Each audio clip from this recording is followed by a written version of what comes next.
Good morning, Michael. Good morning, James. Thanks for having me. Well, thank you for doing this. We're quite interested to hear what's going on with Aquila European Renewables. As usual, I'll give you a chance to tell us a bit about the fund first, and then we'll get some people to ask some questions. Great, thanks for the introduction.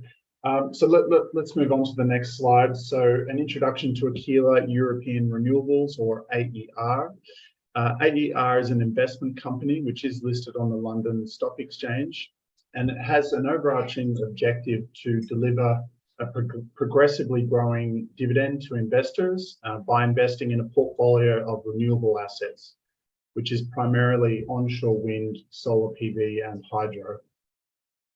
AER is European focused, so we only invest in continental Europe and Ireland, and there is no UK exposure for this fund.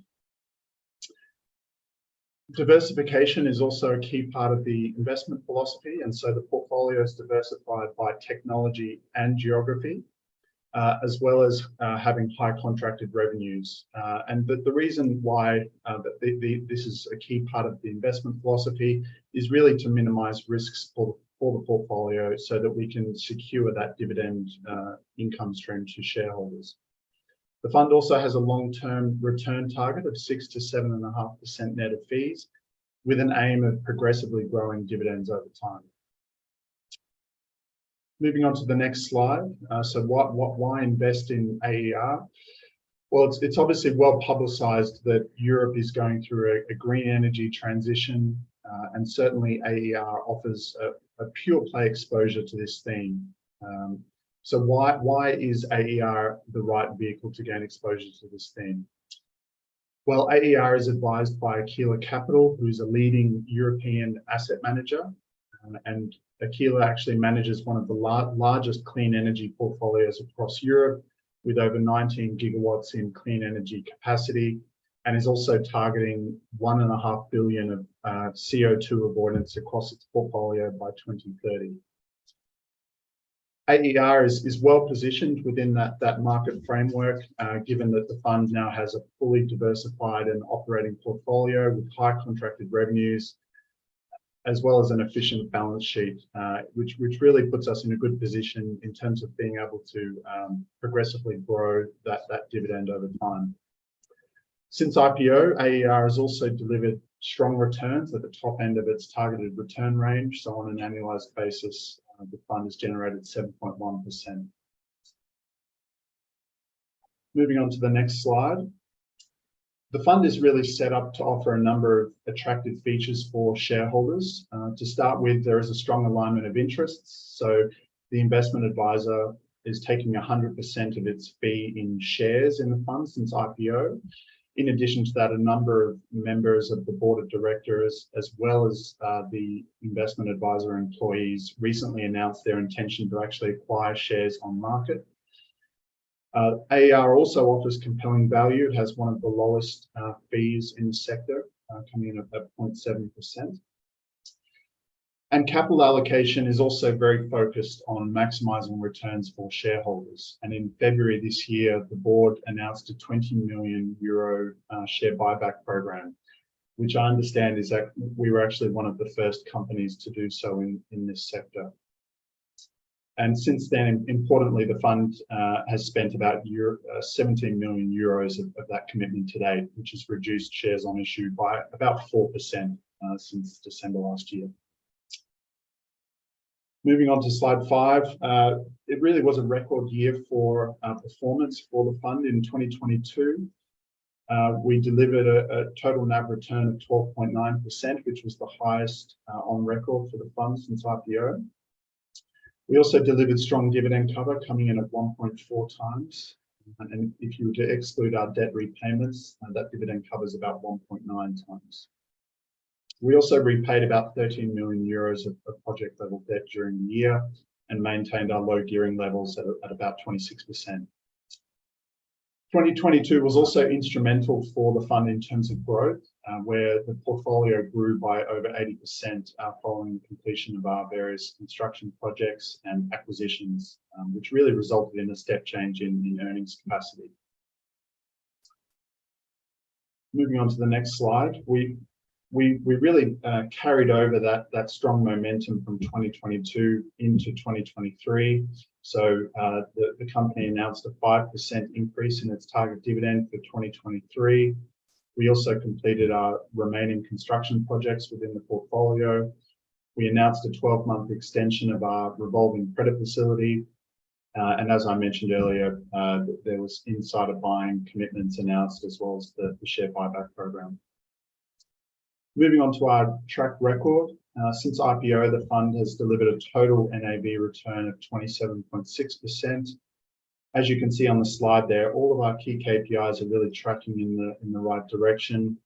Dividend growth has been growing year on year. And we've really demonstrated how quickly we can increase the scale of the fund. It's grown by a factor of about 4 times since IPO. And commensurate with that increase in scale, ongoing charges have also been reducing as the fund has increased in size, coming down to 1.1% as a percentage of NAV. Moving on to the portfolio. So the portfolio at the moment is really well balanced and diversified. Again, the idea behind this is to really minimize risks and deliver secure income for shareholders. Our investments to date have really followed where the underlying weather resource is rich, and you can see in the north, most of our wind assets are located, and this is obviously where these regions really benefit from really strong wind conditions. Equally, our solar PV assets are located in Iberia, which benefits from very strong irradiation levels. And last but not least, we have a single hydro asset located in the north of Portugal, which is actually a region with very high precipitation levels. We're now quite diversified in terms of number of countries, but we're now represented in 6 different countries and power markets. And you can also see in the bottom right-hand side, we really have a balanced mix now between wind and solar PV technologies, in line with our targets that we set at the time of IPO. Why do we do that? Well, as I mentioned earlier, we aim to deliver a secure and growing dividend to shareholders, and we didn't want the portfolio to be overly reliant on one particular technology, because that also means you're very reliant on one particular weather pattern. And so by having wind and solar within the portfolio, it really enables a more balanced production profile over a given year. Moving on to the next slide.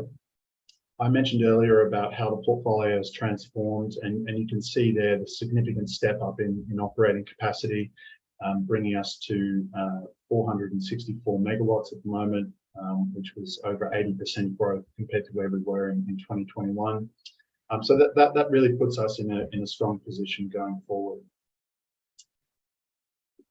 Onto the next slide. So in terms of dividend cover, that portfolio transformation has really enabled expectations of very strong dividend cover for the portfolio, which obviously helps to support our progressive dividend policy. And in February this year, we provided forward guidance of 1.8 times dividend cover in 2023, with an average of 1.6 times expected over the next 5 years. And all of those figures are net of our existing debt servicing commitments. That strong dividend cover also provides the portfolio with significant optionality in terms of being able to use that surplus cash flow after our dividend commitments for reinvestment opportunities, repaying debt on a discretionary basis, and returning further capital to shareholders. And as you can see on the left-hand side there, we've also run stress testing against those dividend cover forecasts. And you can see that even under very bearish scenarios, the dividend is covered over the next 5 years. Slide 11 provides an overview of our contracted revenue. At the moment, we're contracted at about 52% of revenue. And within that 52%, half of this is what we call government regulated tariffs, and the other half is fixed price power purchase agreements. Counterparties for those contracts consist of government entities, investment grade utilities, and corporates. And we also provide further details on that in the appendix in case anyone wanted to go into further detail there. Moving on to slide 12.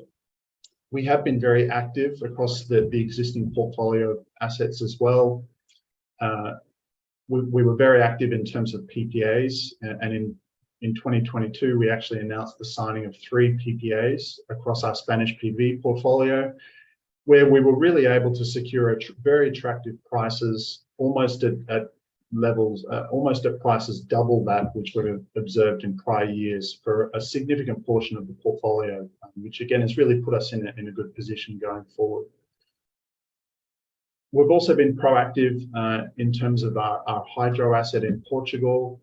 The asset's portfolio capacity actually increased by about 1%, resulting in a valuation increase of just under 2%. And that was really a result of various improvements that our asset management team implemented across that portfolio in terms of improving control systems as well as refurbishment activities. We're also very active in terms of the capital structure, where we successfully refinanced 2 existing assets, and that those refinancings were highly accretive to returns. And we also upsized our revolving credit facility to 100 million euros and extended the tenor by a further 12 months. In addition to that, Aquila is also evaluating a brownfield battery storage opportunity for one of our existing Portuguese solar PV assets in the portfolio. And we're also undertaking due diligence on asset life extensions across the portfolio, which we can cover shortly.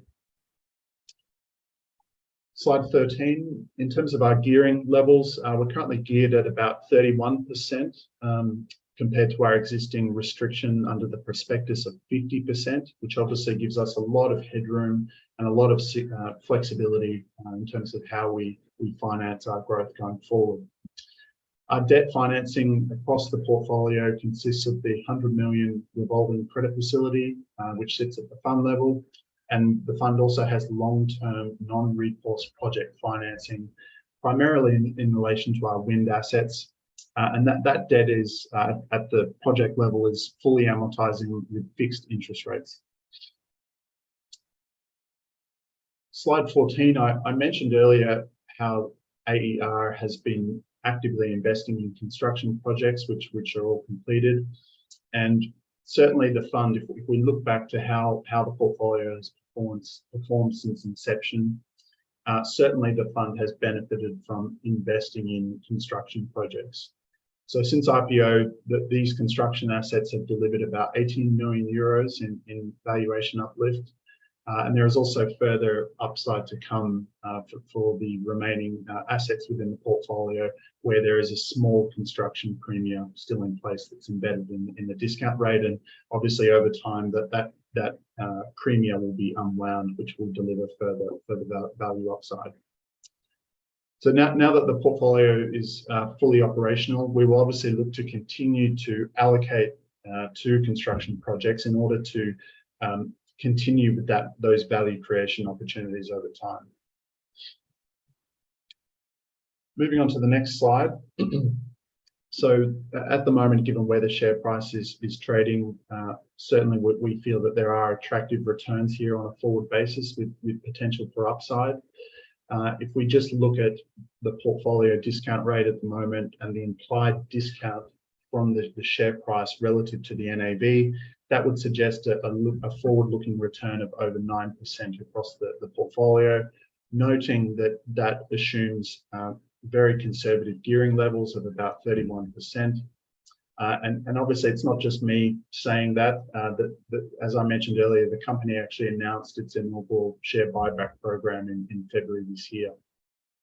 In addition to that, as the investment advisor, we are exploring asset life extensions across the portfolio.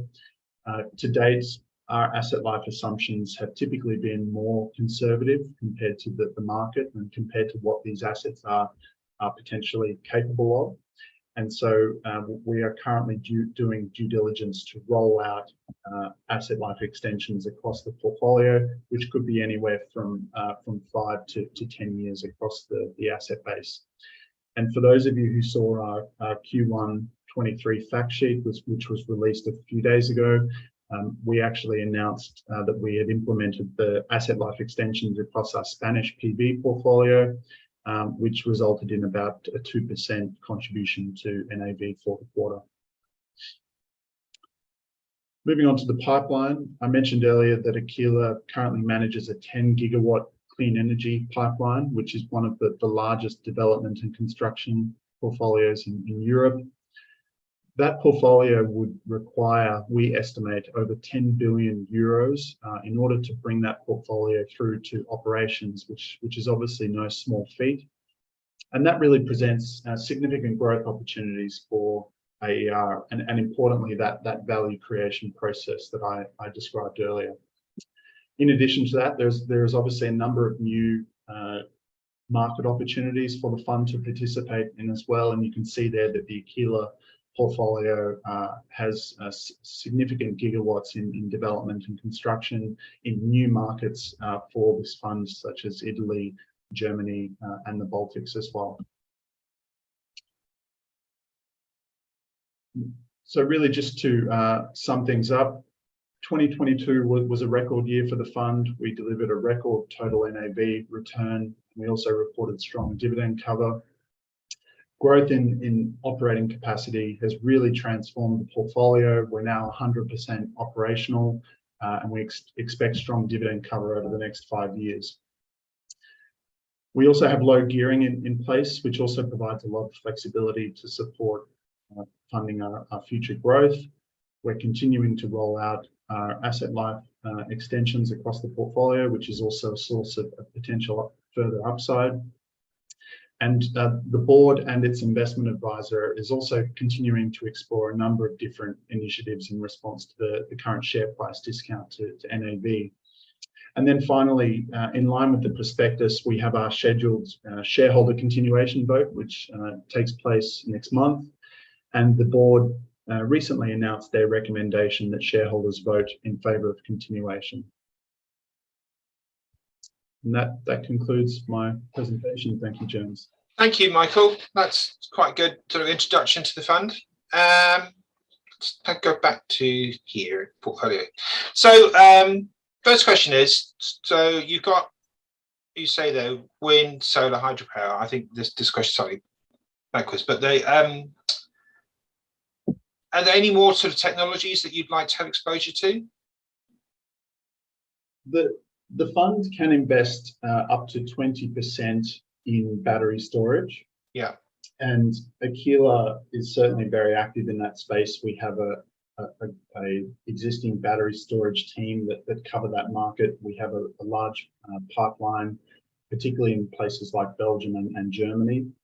And so storage is certainly an area where we see interesting opportunities and something that we continue to monitor. And then outside of that, I would say we would look to continue to invest in the 3 core technologies that we're currently invested in. Okay. Are there within Europe? Is it sort of a very sort of homogeneous market, or actually are there some countries more attractive than others? No, it's these individual countries are highly differentiated, which we think is one of the interesting and unique features of investing in European renewables, and certainly that's why one of the key parts of our investment philosophy is to continue to diversify and take advantage of those differentiated markets to minimize risks. And you know, these markets, and maybe just to kind of double click on that a bit further, these power markets are quite differentiated. They have different sources of generation mixes, which influences the behavior of power prices in these markets.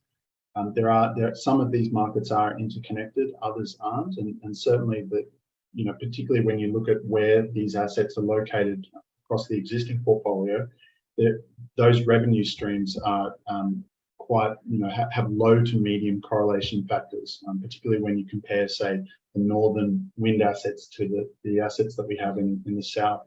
So that's quite an interesting feature of European renewables. Okay. Were you caught by the price caps that came in Europe? Did that affect you? No, not really, because I mean, our price forecasts were already lower than where those caps came out at. So we didn't really see a big impact on that. And certainly when we look at where power prices are trading at the moment across these various markets, I mean, certainly the market has mean reverted in a way relative to where we were in 2022, where prices were obviously quite elevated and frankly not sustainable either.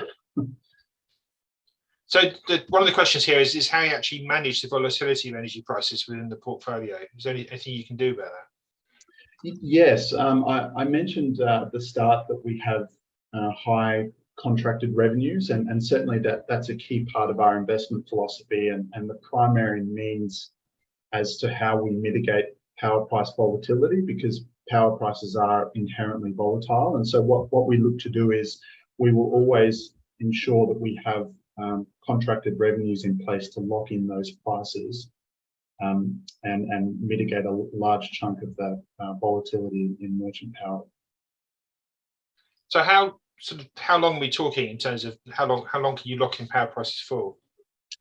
So it depends on the market. Each market has its own, I guess, sweet spot in terms of how long you can lock in prices for, and it also depends on whether you're looking at a tariff or a PPA.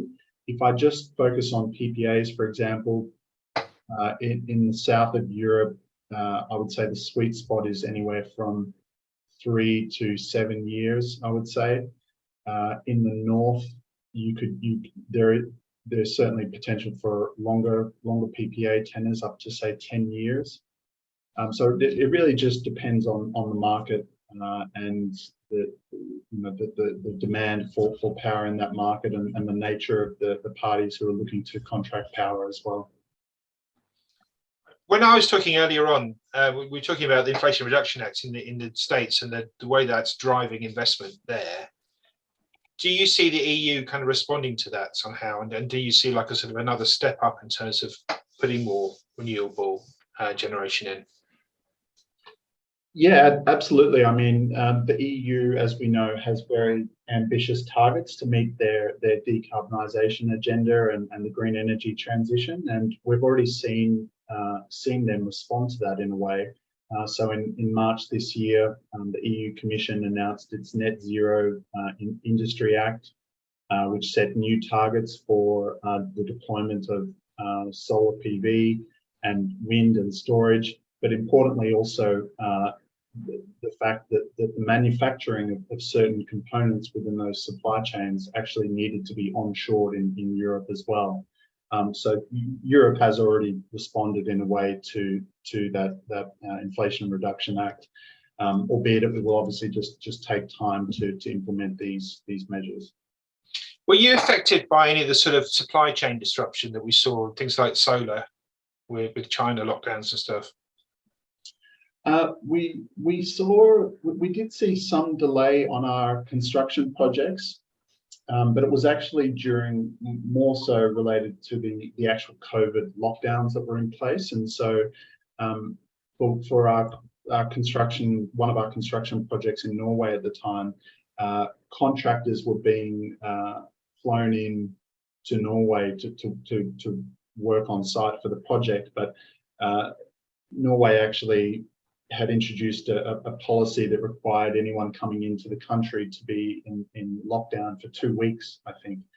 So we saw an impact there, but it wasn't pronounced. It didn't last for too long.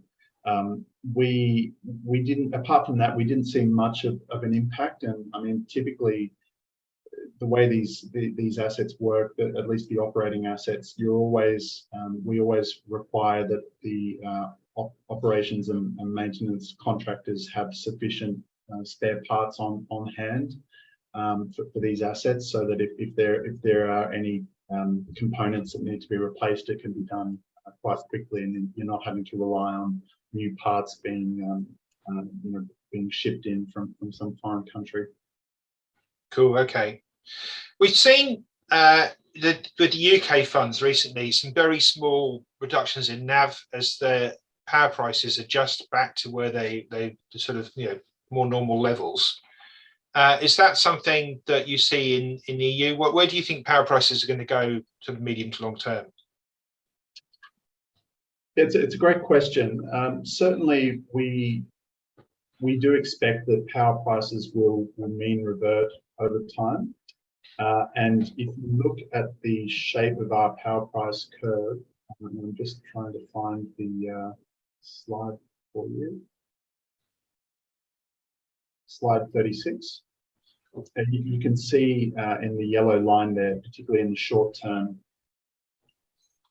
that the power prices are expected to come down over time and really revert back to where they were on a looking forward basis compared to, say, Q4 2021, for example. And so across the portfolio there, you can see that long-term prices are north of 50 euros per megawatt hour on a portfolio weighted average basis. Where do you get your power price forecast from? So our power price forecasts are sourced from independent analyst curve providers. And so these are independent experts who cover these power markets in a lot of detail, and we rely on them to provide their power price forecasts. We apply a captured rate on those power price forecasts to take into the fact that these are renewable assets. And we typically use an average of 2 curve providers across our wind and solar PV assets. And then for hydro, we use an average of 3 curve providers. Okay, cool.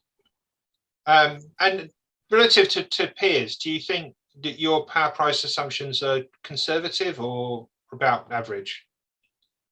It's very difficult to say because many of our peers are primarily invested in the UK, which is a very different and separate power market from the EU. So it is difficult to compare, but I wouldn't be surprised if some of our UK peers use similar analyst curve providers to us, but we don't have visibility on that. Fair enough. What's been going on with your discount rates used to value the portfolio? So certainly, I would say since 2022, or actually earlier than that, sorry, it's about Q3 21, our discount rate has been increasing over time. We actually provided a slide on that on slide 38. And so our discount rate has been increasing. That is certainly a feature across this sector, and obviously is reflective of the fact that risk-free rates have been increasing, which I'm sure is no news to anyone on this call. If I look back to where we were shortly after IPO, our portfolio discount rate has effectively done a round trip. So we're only slightly below where we were at IPO. We're currently sitting at about 7.3% across the portfolio. We would argue that over that time, the portfolio has really de-risked materially, despite the discount rate being largely in line with where we were at the time of IPO. So we now have a greater spread of assets across the portfolio. We're represented in more power markets, and we also have higher contracted revenues, as well as lower gearing across the portfolio as well. So, but certainly, primarily, the discount rate has been increasing as a result of risk-free rates. There has been some small offsets that have limited the impact of those increased risk-free rates, and that's primarily due to the completion of our construction projects. And as I mentioned earlier, when those projects reach their key milestones, we reduce the premium that's applied to the discount rate for those assets to reflect the fact that they've been de-risked now that they've finished construction and they're through to operations. That makes sense. Yeah, totally. I mean, this is what we were talking about before with Gresham. So obviously borrowing costs are going up, so cost of capital is going up. Are you seeing any impact on the sort of second-hand market, if you like, for these sorts of assets? Yeah, we do get asked that quite a bit, and I would say, I mean, it's always difficult to see where competitors are pricing these assets at, but certainly anecdotally, we aren't seeing the impact of higher interest rates on the demand and expectations of return for these assets in the private markets.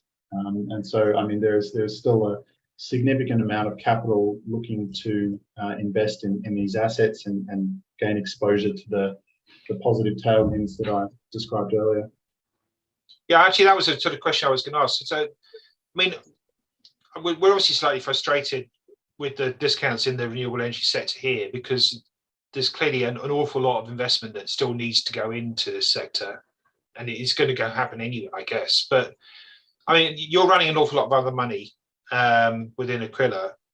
Are you still seeing quite a lot of capital coming in and back in this stuff?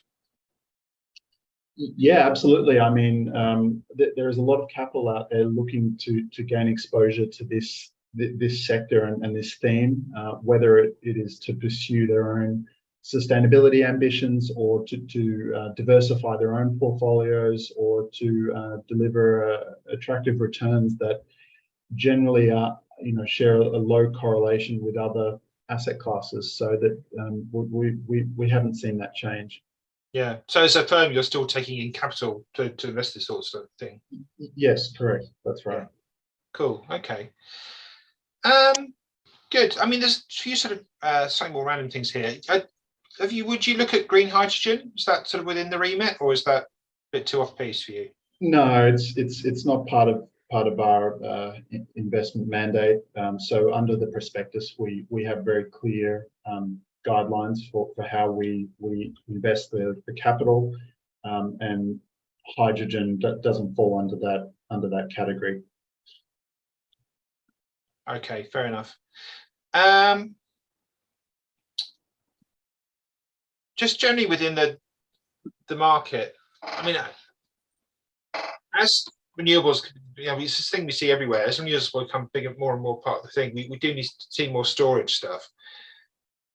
But we haven't seen, it does feel like in the UK, we're way more advanced in terms of putting those storage assets in. Is there a big shortfall of storage stuff that needs to go in to stabilise the grids in Europe? Yes, yeah, in short, yes, absolutely. And I mean, there is certainly a growing need for storage to help stabilise the grid and reflect the fact that obviously we have a growing composition of renewables which are intermittent coming into the generation mix. So absolutely the need is there, and it is growing. I think what we've found, and it obviously depends on the country that we're looking at, but there are certain countries that just don't have the framework in place yet to properly incentivize the build out of storage across in their respective geographies. And so that is a challenge that I think the EU is facing at the moment for storage. But obviously over time we expect those issues to be resolved, given that the commercial case for storage is obviously just so compelling, and it's obviously a key part of the delivering on the EU's green energy transition goals. The question I've asked other renewable players is, given that at the moment it's harder to raise fresh equity capital for these listed funds, and stuff needs to get built, would you consider selling completed projects and then reinvesting the money into new projects as a way of driving the NAV forward? Yeah, we have seen that some peers announce their intentions associated with that in this sector. It's not something that we've made any formal announcements about at the moment, but certainly I think what I can say is that the board and the investment advisor are very cognizant of the fact that we are trading at a discount to NAV, and we would leave no stone unturned to obviously help deliver value for shareholders, but no current intention to sell assets. Yeah, I think just generally raising your profile, stuff like this is going to help, I think, because I think generally I feel that investors here don't necessarily understand European markets as much as maybe we do to understand the UK one, which is more funds talking about it. But it's good. Thank you for today. I think this is all helpful. So I think we'll probably wrap it up there if that's all right. I know there's a lot more slides here. Is there anything else we should have mentioned and haven't talked about? Thank you. No, I think that's quite a good summary. Thank you. Good, great. Thank you to that. We will obviously get you back on again in a year or so and find out how things have gone since. So good. That would be great. Thank you. Cool. All right. I'll just whisk through these slides while we do this. I know. Can I ask you to go back and have a look at these disclaimer slides, because they are important, but we haven't got time to make you read them properly here.